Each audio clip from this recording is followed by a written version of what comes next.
In Matthew 18, beginning at verse 1, it says, "And at that time the disciples came to Jesus, saying, 'Who is the greatest in the kingdom of heaven?'" One of the things that's interesting is how often this comes up as we keep going through the Gospels, isn't it?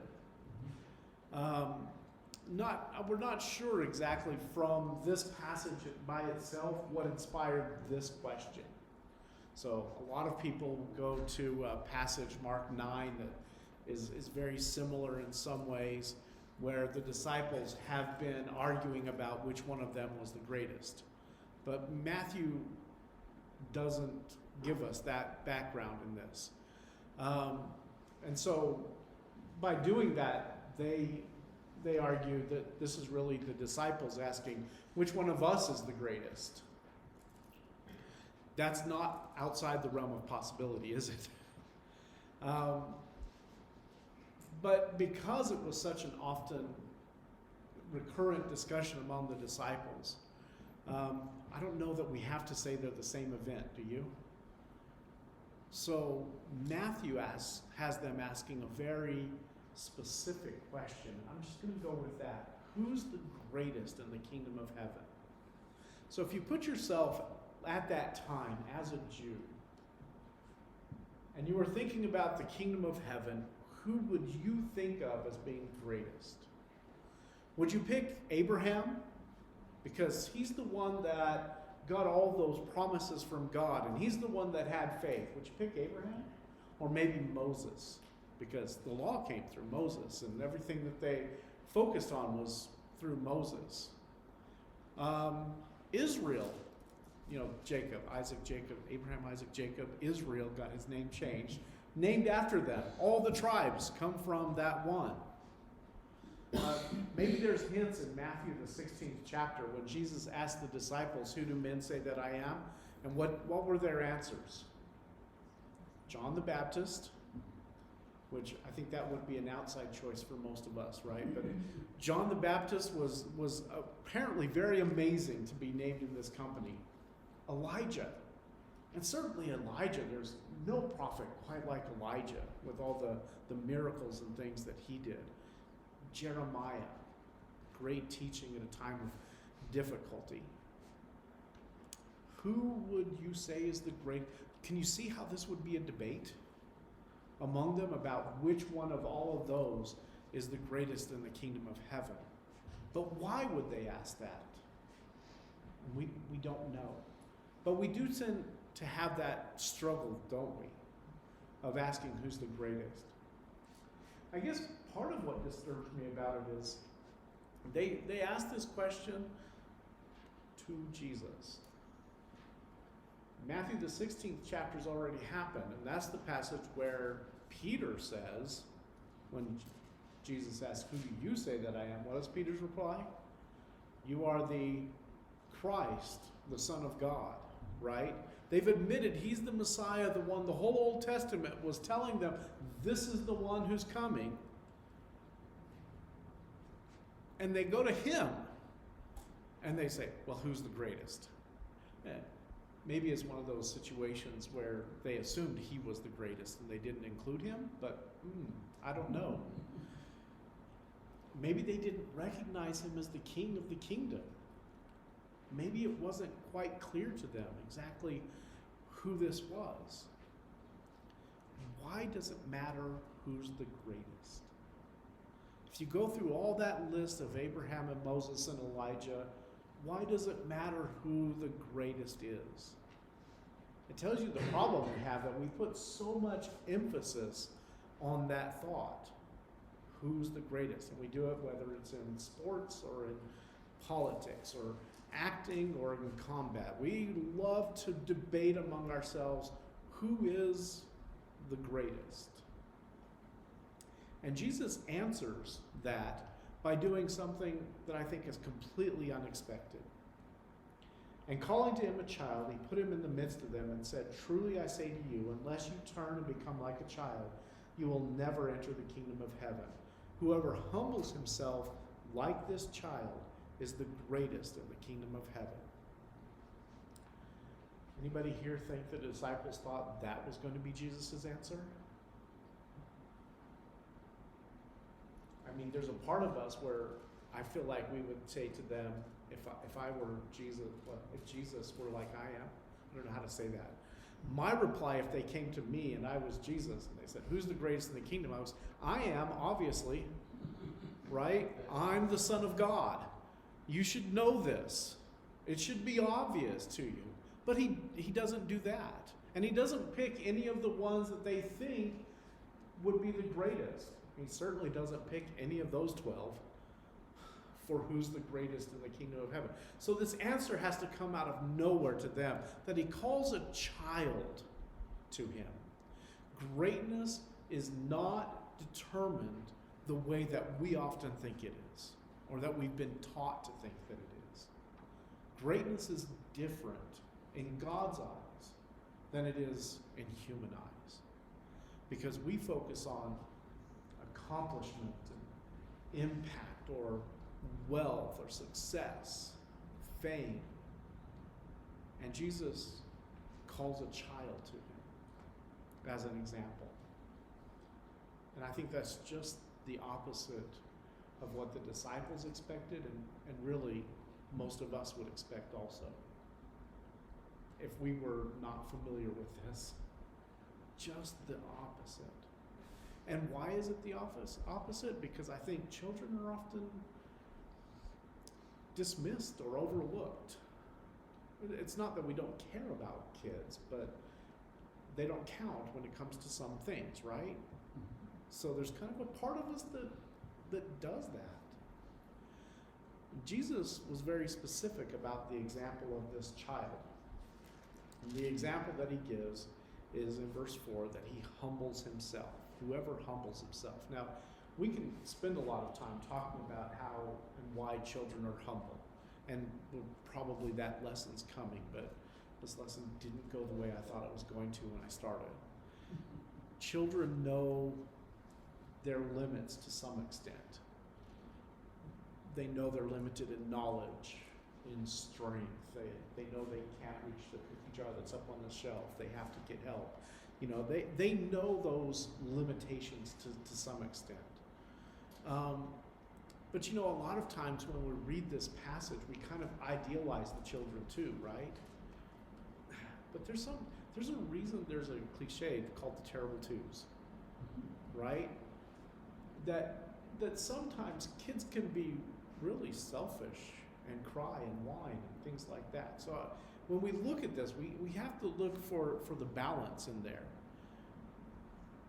But as I was looking at this, the humility of this child, there's one aspect of the humility of this child that I think I've always overlooked, and I wanted to share it with you this morning. And that is that Jesus called a child to him, and that child listened and came to Jesus.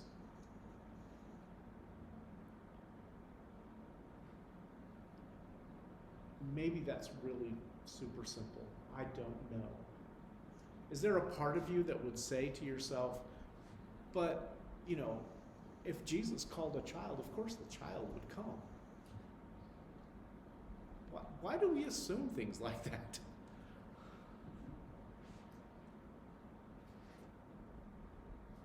That's not an easy thing for us to do, though, is it? Is that so when someone calls to us, that we actually listen and we will go to them. And it's not easy for us sometimes, even when Jesus calls to us, that we're willing to go to him. I think a lot of us struggle with that because we're adults. It's harder for us to come when we're called. So I guess there's so many ways that we could probably illustrate this, but advertising is so, strong in this for us. Have you ever seen some of those car dealership ads where some guy in his used car lot will say, "Come on down and I'll give you the best deal that exists on, the perfect car for you"? And how many of you go to that place because that guy said, "Come on down"? How many of you think, "You look, I don't trust"? there's something about how many second thoughts and third thoughts and fourth thoughts do you have when someone says to you, just come on? And why do we do that? Well, in part because we know, right? We know people can't be trusted. We know people are feeding us lines because we're adults and we're doing this kind of thing where we ask these questions and we hesitate and we hold back and we think we know. We think we know and we think we know better. And we think we're wise enough that we can see everything that's going on in those cases. Is that fair? I mean, it's at least fair for me that we have those thoughts. Jesus said in Matthew 18, he said, truly I say to you, this is in verse 3, unless you turn and become like children, you'll never enter the kingdom of heaven. In this immediate context, what did they need to turn from? This idea of greatness. And this child showed the opposite of that, because when Jesus called, the child came. Verse 6 also makes the point. The fact that this child was a believer, but whoever causes one of these little ones who believe in me to sin, it would be better for him to have a great millstone fastened around his neck, be drowned in the depth of the sea. And I know there's a lot there, but I just want to focus on that one little part. One of these children who believe in me. What does believe mean? Does it just mean that this child knew that Jesus existed? Or that they trusted in Jesus? And I think that's the focus of the way we should probably think of this, that they trusted in who Jesus is. So he's taking this child who answers the call and says, you need to turn and become like this one who believes in me, who trusts in me. So, catching up a little on the slides, and there are a lot of examples of people who listen to the call of Jesus. So if you go to the beginning of the book of Matthew, chapter 4, Andrew and Peter are out fishing, and what does Jesus say? Follow me and I'll make you fishers of men. And what do? They drop everything and they go do it. And a little bit later, he comes to James and John and he tells them, follow me. And they leave all their possessions and they follow him. And even Matthew, if you look at Matthew chapter 9, Matthew's sitting there at his tax collecting table at his booth, and Jesus says, follow me. And he arose and followed him. He got up and he left. He went right after him. But I want to suggest to you that we're probably a little bit more like Nathaniel. We're not so much like Peter and James and John and Andrew. In John, the first chapter, when Nathaniel was told about this, now what happens actually in John 1 is that Philip comes to Nathaniel. And Philip has this great message for him. This is verse 45. We have found him of whom Moses in the law and also the prophets wrote, Jesus of Nazareth, the son of Joseph. Now, I know there's no call for him to come yet. I understand that. But this is what's happening. Philip has obviously got great news. He's sharing it with Nathaniel. And what is Nathaniel's response? It's not, good job, Philip. It was, can anything good come out of Nazareth? And that's how we treat the used car salesman. It's the same kind of attitude where Nathaniel thought he knew things. That there was a little bit of an arrogant attitude Nathaniel had, where he wasn't ready to accept Jesus. Doesn't that blow our mind sometimes? Because I think most of us think that everybody should be like that little child, and the first instant that Jesus calls, everyone would just come to him. But we know it's not true, but there's that part in our head that says it should be. And Nathaniel says, nope, there's that part of us that says, really? Him? Of all people?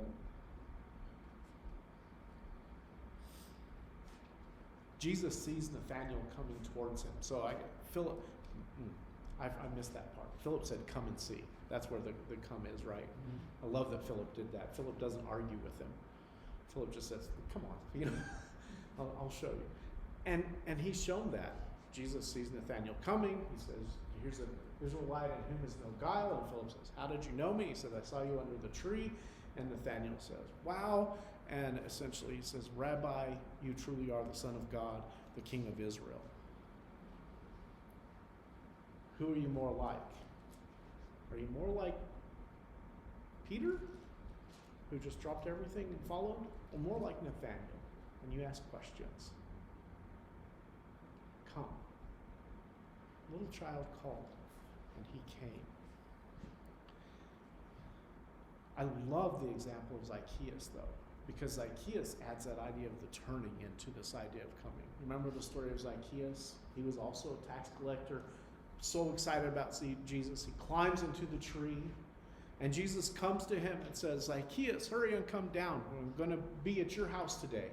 I almost broke out into the song. You don't want that to happen. But he asked him to come to his house. And what does it say about how Zacchaeus came down from that tree? He hurried and came down and received him joyfully. Don't you just love that? I don't know how old Zacchaeus was, but if I'm up in a tree, I'm coming down carefully at this point in my life. He hurried and he received him joyfully. And spending time with Jesus, eventually Zacchaeus made that turn, didn't he? Because he said, half of all my goods I'm giving to the poor. And if I've defrauded anyone, I'm going to pay them back 4 times. He really made that turn, didn't he? And that brings us to Mark the 10th chapter. In Mark the 10th chapter, we come to that very familiar story of the rich young ruler who comes to Jesus, and he kneels down before him and he says, good teacher, what must I do to inherit eternal life? And they talk about keeping the law, and the man says, I've done all of those things. And we're told in verse 21, and Jesus, looking at him, loved him and said to him, you lack one thing. Go and sell all that you have and give to the poor, and you will have treasure in heaven. And come follow me. Is that the same come follow me that was given to Peter and Andrew and James and John and Nathanael? Is it the same one? Come follow me. I think it's the same one. But this young man, it says in verse 22, was disheartened by the saying. He went away sorrowful, for he had great possessions. I'm not sure exactly what all Peter and Andrew and James and John gave up, or Matthew gave up when they left everything and followed Jesus. But I think it was significant, don't you? I think it was probably essentially everything that they had. But this young man, when Jesus calls him, what's his reply? Was it like the child? And the question is, am I like this guy? A little bit later, as Jesus is talking to the disciples, we can read, he talks about how difficult it is for the rich people to get into the kingdom of heaven. And in verse 26, the disciples said, and they were exceedingly astonished and said to him, then who can be saved? And Jesus looked at them and said, with man it's impossible, but not with God, for all things are possible with God. Peter began to say to him, see, we have left everything and followed you. Peter knew. He saw something from this example. There was something special about him.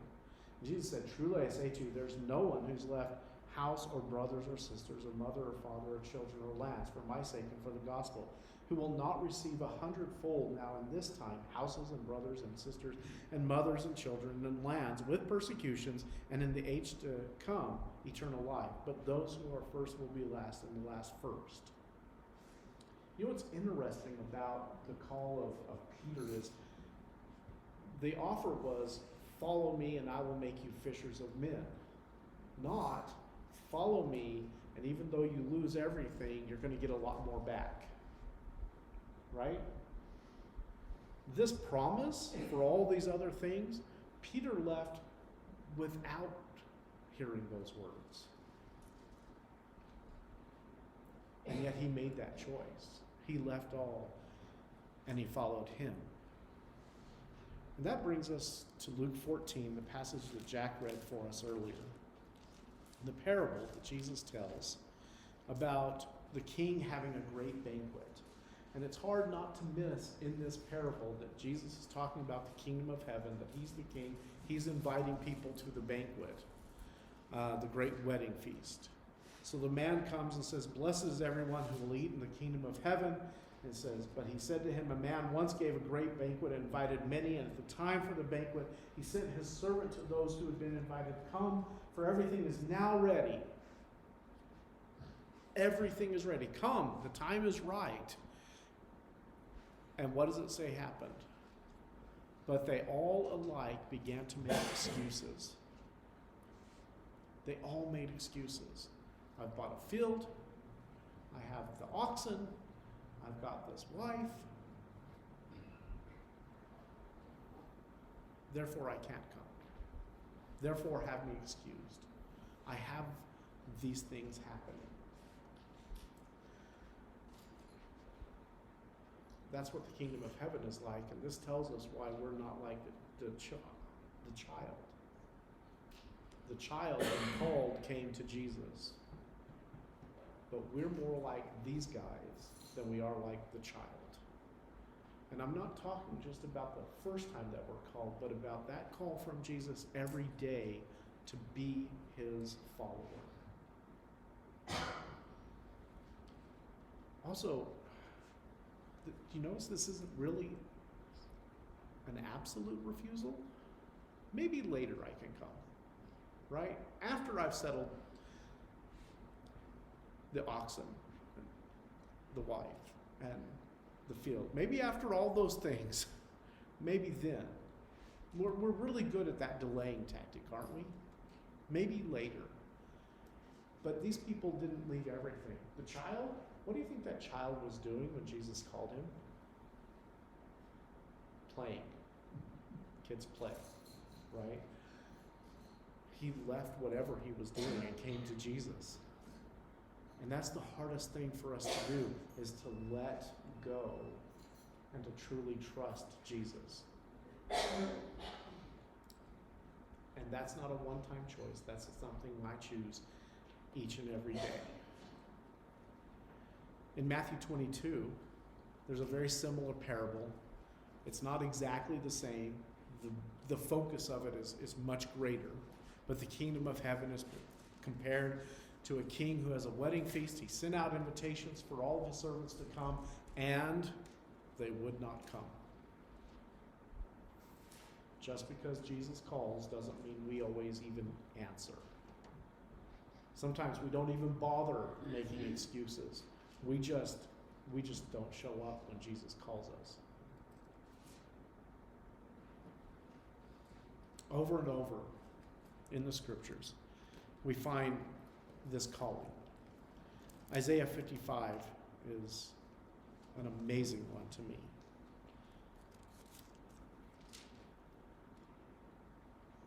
Isaiah 55 is really important because this is when the people of Judah were in horrible sin. They were following after idolatry, and they weren't trusting in God the way that they should.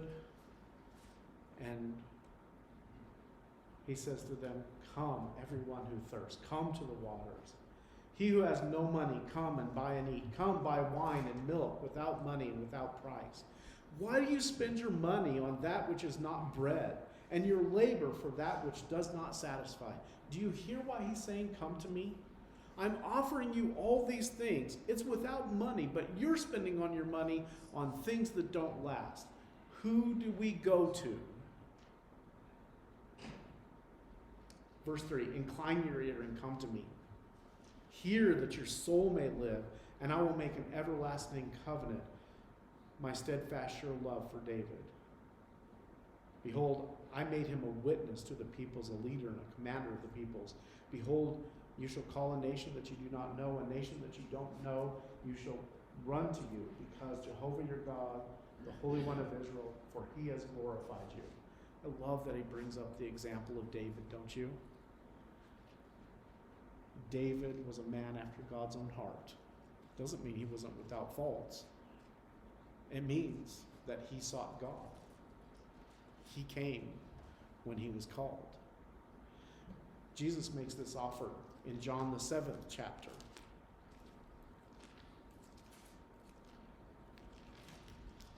In John the 7th chapter and in verse 37. On the last day of the feast, the great day, Jesus stood up and cried out, "If anyone thirsts, let him come to me and drink. Whoever believes in me, as the scripture has said, out of his heart will flow rivers of living water." Now this he said about the Spirit, with whom those who believed in him were to receive. For as yet the Spirit had not been given, because Jesus was not yet glorified. Come to me. Over and over. You know where we're going next, right? We're all turning over to Matthew 11. Because in Matthew 11 is the one we quote so often. Matthew 11, beginning in verse 28. Come to me, all you who labor and are heavy laden, and I will give you rest.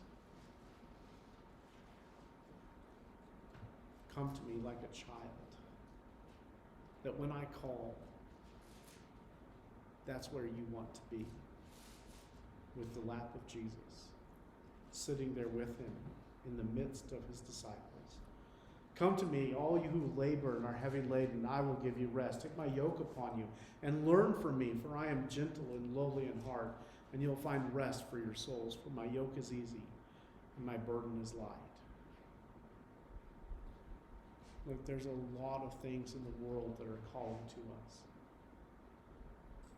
But when times get difficult, when things are hard, when life is busy, as adults, we sometimes stop listening for that call. That call of Jesus is this, come to me. Let's be more like that child. Will you come when he calls? Will you turn? Turn away from those ideas of greatness and possessions and powers and all of those things. Will you humble yourself? Will you believe in him?